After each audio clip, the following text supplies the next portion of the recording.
Just record. Just be calm, Mitch. Just be calm. Sure, you already called Dimitri. It was only 3 minutes into the pod, and you couldn't figure out what the heck you were doing. Taken away from Sports the show. barn is alive again. Got me in my hormones. All gas, no brakes. Score 4-0. If you think you own this place, ready for a walk. You know, ladies and gentlemen, hey, welcome to the sports show. It's Mitch. There's no Dimitri. Why? The guy went down to wherever he went, to the Americas. He's enjoying himself. Literally just saw him. He's in his bathing suit. He's actually in a Ric Flair tank top. Guy looks great. Guy looks relaxed. I'm here frazzled, trying to figure out exactly how to entertain you guys over the next little while, because we did the emergency podcast last week. That was awesome, and that was fun. Two guys, cigars, little drinky, have a good time. Hey, how you doing? This week, I'm all alone. Technically, Amy's here, but because she's so far away, I wish she was closer in these instances. My wife probably doesn't think so, but it doesn't matter. The point is, the good Amy, I was kind of hoping she'd be around. Maybe she's here. Maybe she's stampeding. Amy, send me a line. We'll find out where you are. Ladies and gentlemen, welcome to the Sports Show, episode 314. That's 314 for everybody out there. And let me tell you, what a week it's been. Dimitri gone. We did the emergency podcast, but I said I can't just leave you guys be. I mean, we had such a great NHL season, a great NBA season, great NFL. But then because the NHL went so far along down the line, they, let's call it what it is, they really, really needed to get everything into one thing. They had to get their award ceremony in. For God forbid they miss that, because I'll talk a little bit about that. They've got to abolish that. Kind of like the All-Star game. They've got to get rid of that or make it a lot better. More hoopla, more money into it, something. I mean, it looked like something out of somebody's basement. It was horribly done. I know it was in Las Vegas, but hey, guys, I know the season was long. I know for some of you, you had to wait a full month, maybe longer, to go see Gary Bettman and the boys and get your awards. But put a little enthusiasm. Smile a little bit, boys. It's not the end of the world. I mean, if some of the Edmonton Oilers were there, I can understand their, maybe their disbelief or not wanting to be there. But for you guys, there was no reason for, Nikita to be so upset. Nikita, relax a little bit, buddy. Relax. Connor Bedard, if you're going to be the face of the franchise going further, relax. Bring it down a notch. Holy moly, do they need to all just chill out and relax. And on top of that, they had to do the draft right a few days after the Stanley Cup parade. They had to get that in. Ladies and gentlemen, the NHL needs a little bit of help in regards to time management and how to do this together. There is actual talks of them talking, maybe in the next collective bargaining about talking about the regular season, maybe cutting it down from 82 to a few less games, because they literally ended only a few days before July. They start sometime in October and end late in early July. Ladies and gentlemen, that's way, way too much. But today, we're going to get into the NHL free agent market because there was a lot that went on, but we got to start with a little bit of the footy news. The Euro is in full effect, and yesterday, Spain takes out Germany. What an epic game. I mean, listen, you don't have to be the biggest soccer guy of all time to enjoy a great game that was yesterday.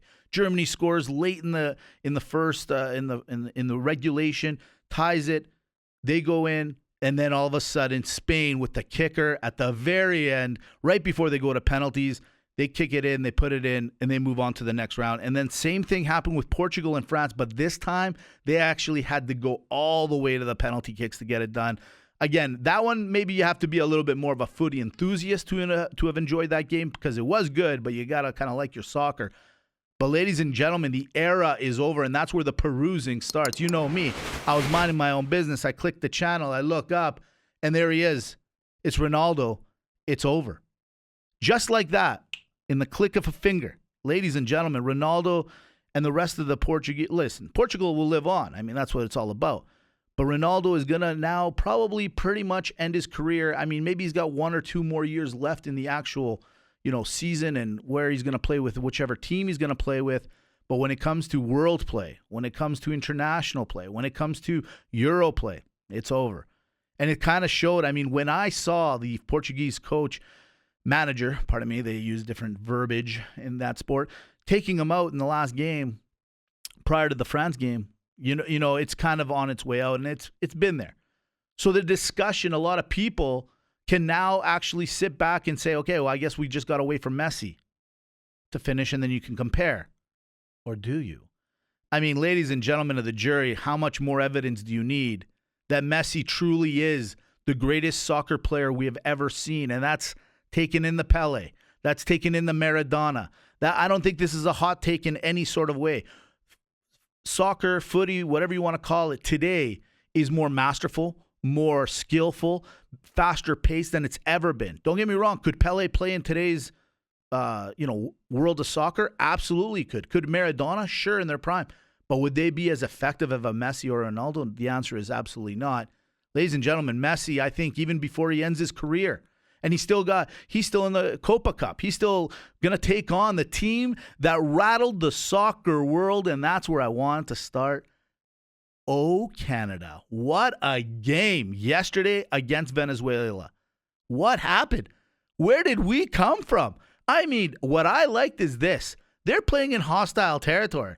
They're down in the States, granted, but Venezuela had the stadium packed all the way around.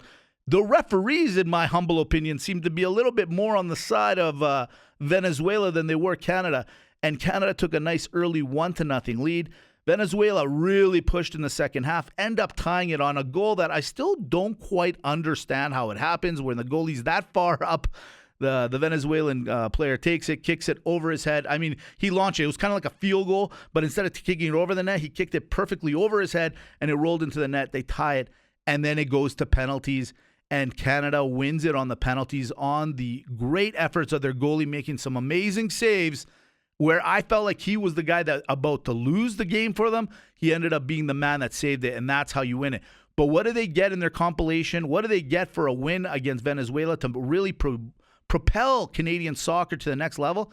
They got a date with Argentina, who they've already played. So there's no scare tactics here, Argentina. Are you better? Probably. I'm not going to sit here and lie. Do you have the Messi? Yeah. I just called him the best player of all time. Yeah. But what you don't have is that Canadian heart, that Canadian praise that we are. We're all about the heart, the grit, the everything. And if you watch that game yesterday, there's a little hockey in there with the boys. A little hockey in there with the boys playing, knowing what to do.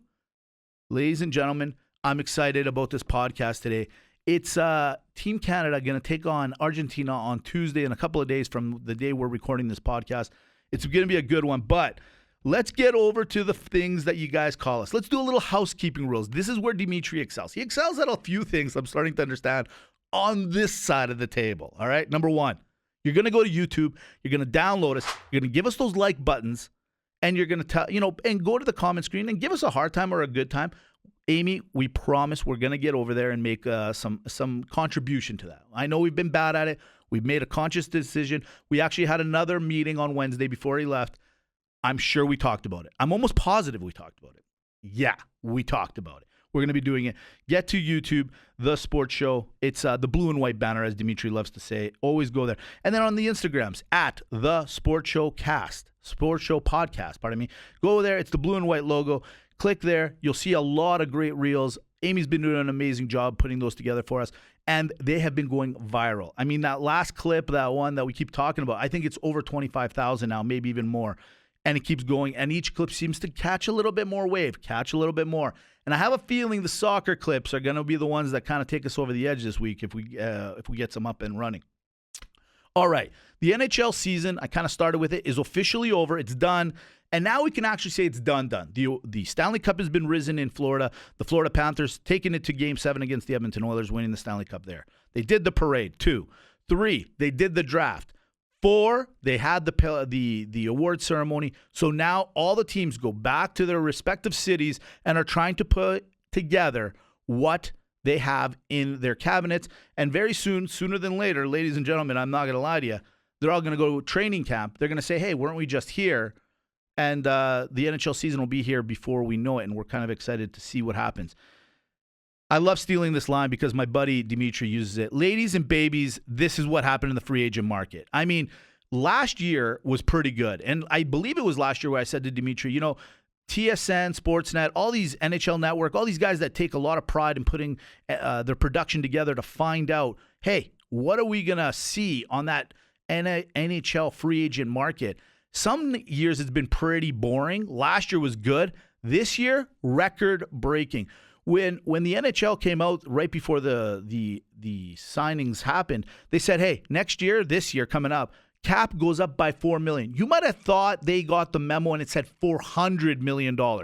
Record number of signings, record number of signing with money attached to it in 1 hour of work. So if you were a GM in the NHL, you were doing your work, you could have been done, called the boss and said, yeah, we're going to be here late as you're putting on your shorts, putting on your tank top, looking like Dimitri and heading to the pool because, hey, you got what you needed. Some teams did a great job. Some teams, I don't think they got the memo of the day of the draft, and you're going to, not just the draft, but also the free agent market day. Unbelievable what was going on. Some teams really propelled. Some teams fell and crashed pretty badly. Let's start with let's call it the juggernaut, the team that really did end up winning the free agent market. Pardon me. That is 110% the Nashville Predators. Everybody says it, and you can't really deny it.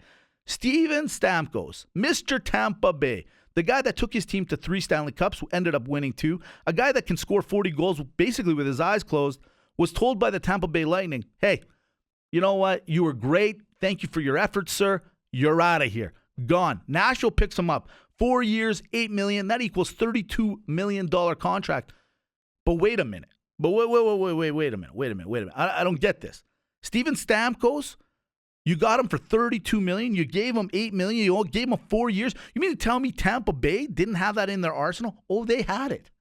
They had it. They gave that exact same contract to a guy named Victor Hedman.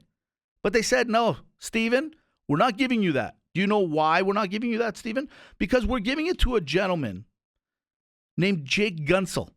So you got rid of the guy that took you to the Stanley Cups, the guy that basically holds a lot of the records in Tampa Bay, a team captain, a guy that's beloved in the locker room from what I understand as well. And you gave that guy, Jake Guentzel, 7 years and $9 million? So the proven guy got less, granted he's a little older, but the guy that's been unproven, the guy that's always seems to be like, this is the guy that you're going to steal at the draft, the guy that's been traded a few times over the last little while, not to say that's a bad thing or a good thing, but apparently he's that kind of guy where you can give him out. You can give him out. Jake Guentzel and Hedman are going to be in Tampa Bay, but I'm really surprised that Tampa Bay GM, and so a lot of people are saying, well, what is it? Now, I have my theory on it, and here it is. They took their chances on Steven Stamkos saying, hey, Steven, listen, at the end of the day, you've done what you did for us. The chances you're going to take us to another 3 Stanley Cups over the next 4 years as we signed you, or that we were kind of they were actually offering him 3 years, I heard. But anyways, they basically said that's not going to happen. Did he fall off the rail? Not at all. This gentleman scored a lot of goals again this year. But they basically are playing that game of saying, no, you know, you've done your job. A defenseman is more coveted. You guys are about the same age, but we'd rather have Victor back there doing what he does because we know what he can be. He's steady Eddie. You've been hurt. You know, you kind of gave me a little attitude when I gave you the offer. You didn't like it, and you left.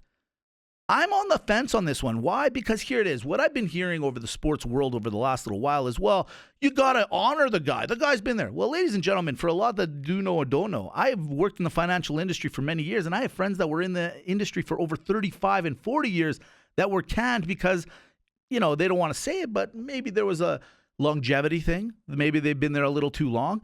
And so to me, this is sometimes a little bit of a wake-up call to everybody out there that the money these guys are making and the lives they lead are great.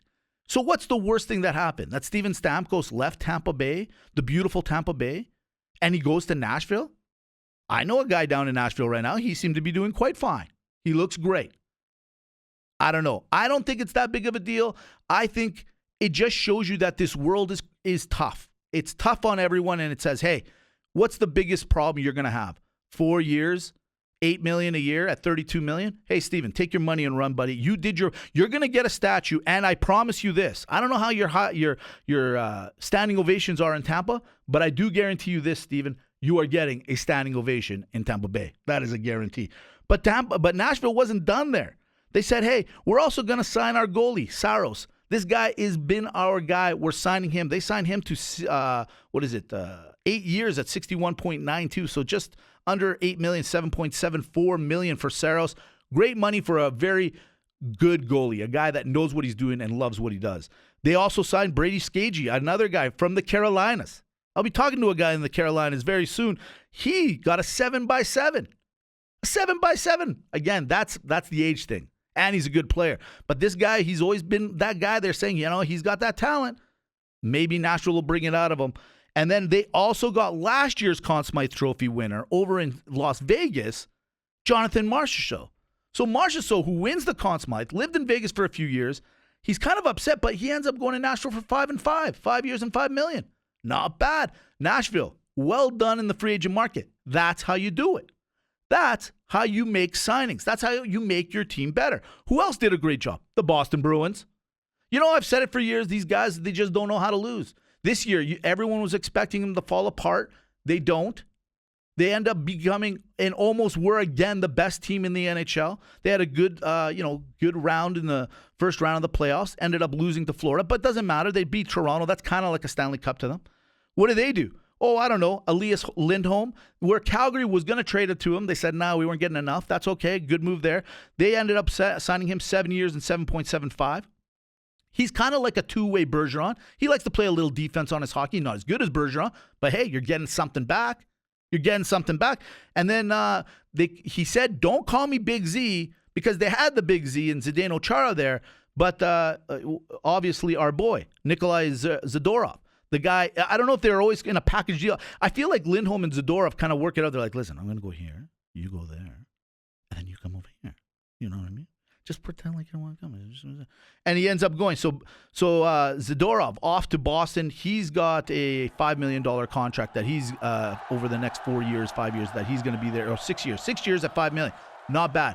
Boston, I really feel like you guys were a nice, strong nut, and all you did was make yourselves a lot stronger. You got the goalies, you got the defense, you got the fans, you got the players, you got a little bit of everything, and you got a little bit better. You did lose DeBrusk. You lost DeBrusk to Vancouver, who, hey, Vancouver, nice place, 7 years at 5.5. There's a team that got a little bit better on paper. Really curious to see what's going to happen with Bozer. But this team just got a little bit stronger, Van City. Edmonton, look out. Where you were worried last year. This is the kind of guy, this is the kind of two-way guy I like in Louis DeBrusk. I like this kid, ladies and gentlemen. These are the teams that did a good job. Some notables. I did notice David Perron and Ullman. David Perron leaves Detroit, goes over to Ottawa, 2 years, $4 million, nothing crazy. But I always like those kind of utility guys. I'm a sucker for those guys. And the same thing with Ullman. Here's a guy, he's only 2 years removed from winning the Vezina, from the Vezina. And now he's in Ottawa. So Ottawa, this is your last chance. My boy down in Tennessee right now, he gave you a chance a long time ago. He said, you guys are going to be those guys. And you know what? Look at this. This is your last chance. You're on paper. You guys look pretty solid, Ottawa. You look pretty good. And now with, the Tkachuk brother watching the other Tkachuk brother win a Stanley Cup, that's got to motivate you. Dad's going to be on you. Dad's going to be on you. Toronto. I can't forget you, Toronto. Oliver Ekman-Larsson, $4 and $3.5 million a year. Listen, is there anything better than winning the Stanley Cup and then getting paid? So you win the Stanley Cup. He was a big integral part of it. He was the one guy that seemed to be consistent throughout the playoffs. And on top of it, now he's going to go to the hottest hockey market. Maybe he's not worried because he's like, I know we're not going to win the Cup there, so I'm just going to get my money and do my thing. But Toronto says, no. We are eager beavers. We want to win that Cup. How about getting a little Chris Tanev? All year long, they were trying to take this guy to the prom. All year long. And they finally got what they wanted. Chris Tanev, 6 years at 4.5. That could be one of the best signings around because that guy is the grit. That guy is the sandpaper. That's the guy, right-handed defenseman, as people call. And why that's such a big deal, I don't know. I'm right-handed. Why didn't I play in the NHL? Oh, right. I can't play in the NHL because my skating abilities are not that great. But I would have been apparently a very hot commodity of being a right-handed defenseman. They got Joseph Wall. So they signed the guy that was playing really well between the pipes. They got him for 3 years at 3.66. Okay. Good. I mean, you got a goalie. You can't say you didn't get him. And Max Domi, they re-signed at 4 years at 3.75. So Toronto, not bad at all. Did what they needed to do. Are you guys sports show killers? I don't know. Not yet. I got to see what's going to happen with the Tavares and the Matthews and the Mitchie Marner. What are you going to do with Mitchie? We're going to talk about that in the next couple of weeks as well. But I think the one thing I really wanted to talk, my favorite signing of them all was this. Columbus. I never talk about you guys unless it's free agent time. And 2 years ago to the day, basically, my boy was down in the Americas again, and I had to do this whole thing where I told you guys, Johnny's not coming to Calgary. He hasn't signed. We even offered him the Grand Marshal of the parade, the Stampede, which just started yesterday, and he didn't answer our phone call. So you start wondering yourself, well, why? Well, he ended up leaving. He left, and he went to Columbus. Well, during that time, and even before that, we got rid of a guy that was good friends with him. Came up with him, Sean Monahan. We sent him over to Montreal. We're like, hey, take him. And we got nothing for him because we thought he was done for. All of a sudden, the guy's rehab does better. Guy's feeling better. The guy's starting to become that guy that everyone thought he wasn't going to be. Funny because there's another guy we had, a guy named Bennett that went to Florida. What happened with that guy? I'll find out. Anyways, Monahan goes to Montreal. He's playing so good. Winnipeg goes, hey, Montreal, do you guys mind if we grab this guy for the playoff push? We'll give you a first rounder. A first rounder. He gets over to Winnipeg, does what he does. He must have did something so extraordinary that I didn't catch on, and he's playing much better. That's easy to see. That Columbus gives him 5 and 5. The guy's now getting $5 million a year and he's got a contract guaranteed for 5 years. And he's playing with his boy. Listen, all right. I don't know what happened in Calgary. I thought I knew everything that went around the alleyways or knew kind of things under the wire, but something happened.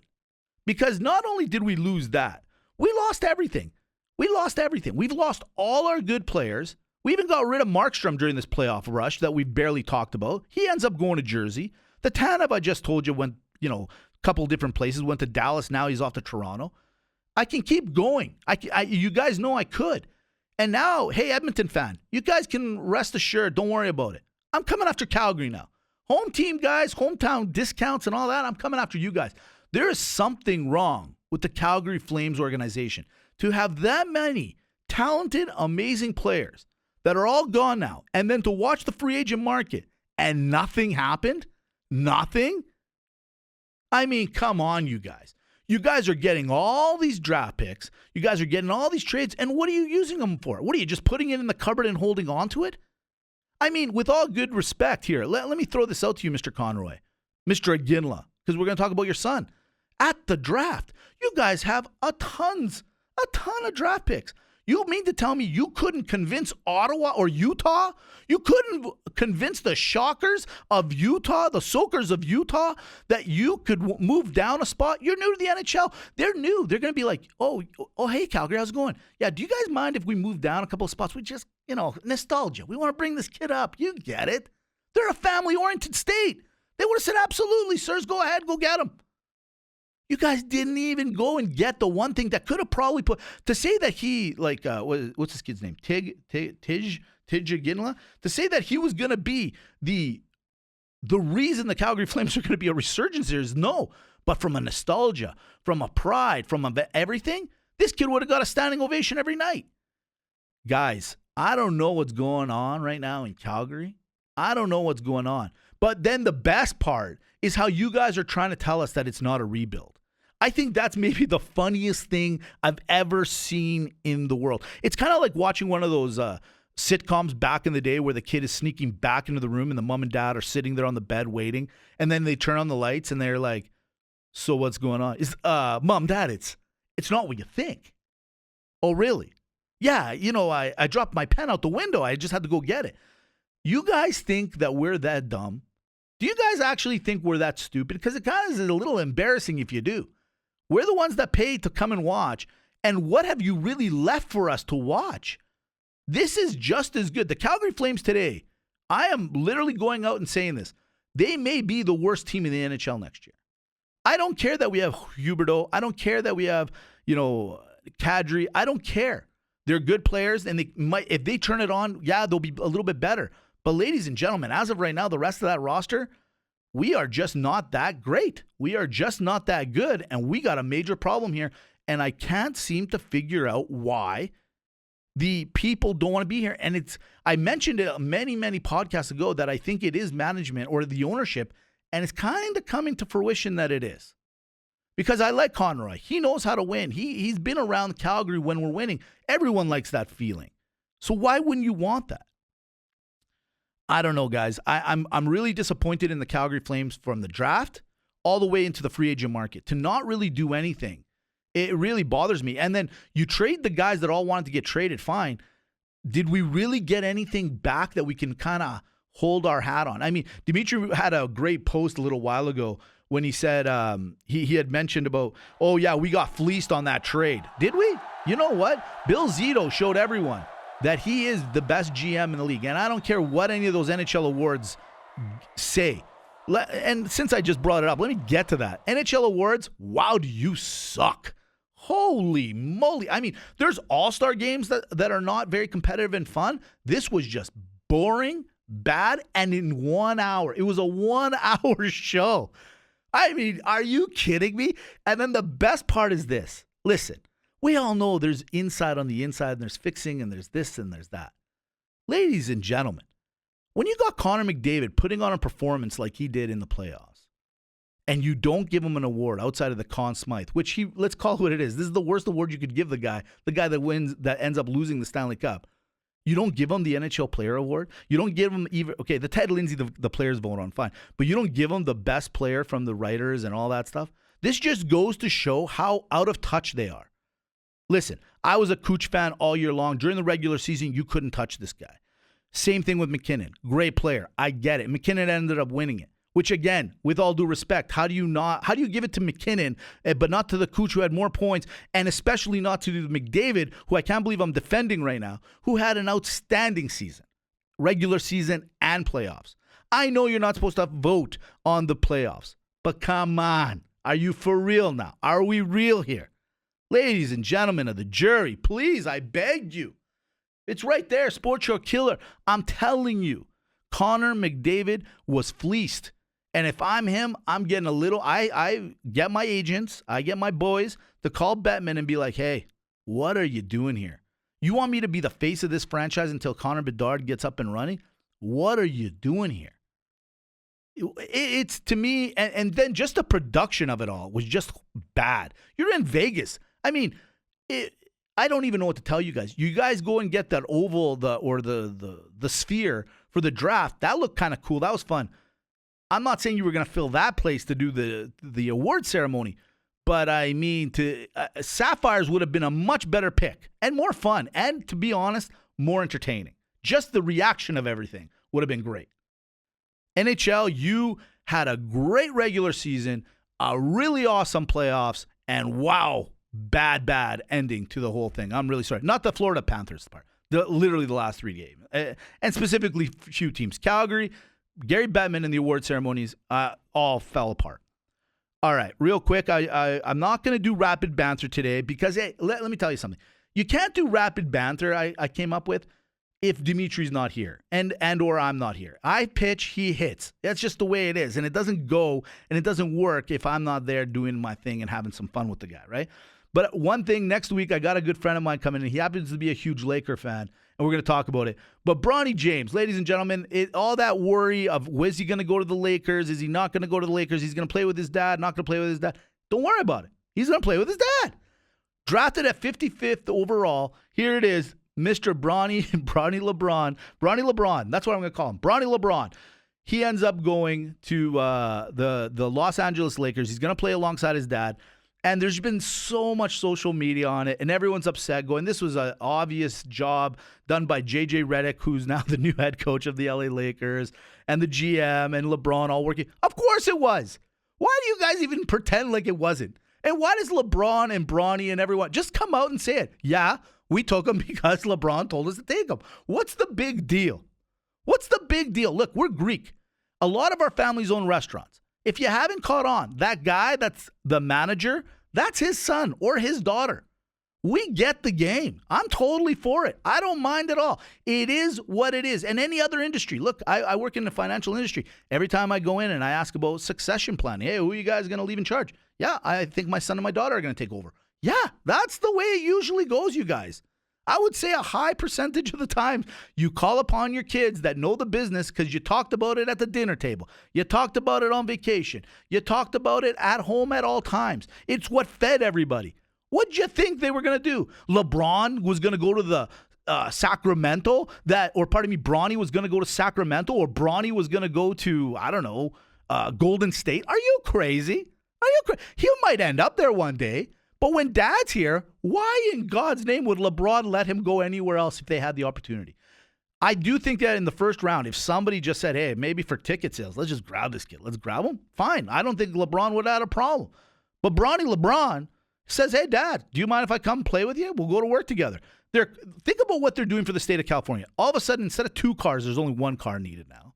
He doesn't have to go and find another place to live. He's already living there. I mean, charge him rent. I'm on the fence about it. I'm on the fence. I'm thinking, maybe get his legs under him first and then start paying the rent. I don't know. But overall, we'll talk about it next week some more. I think it's awesome, and I don't think I have a problem with it. I may not be LeBron's biggest supporter, but he's a damn good dad. He's a damn good dad, and good on you, LeBron, for doing what you did. I like it. And that's it. Ladies and gentlemen, we are going to talk a little bit MAGA Malaka because I can do that. Last year, if you remember, it's the first ever time and the only time we've ever actually done it where I couldn't believe it either. Kevin Costner, that Kevin Costner went 10 for 10. He's the only true MAGA of the MAGA Malaka that we do where he got all MAGAs. He never got one Malaka. Every single movie that he was in that we talked about last year were all MAGAs.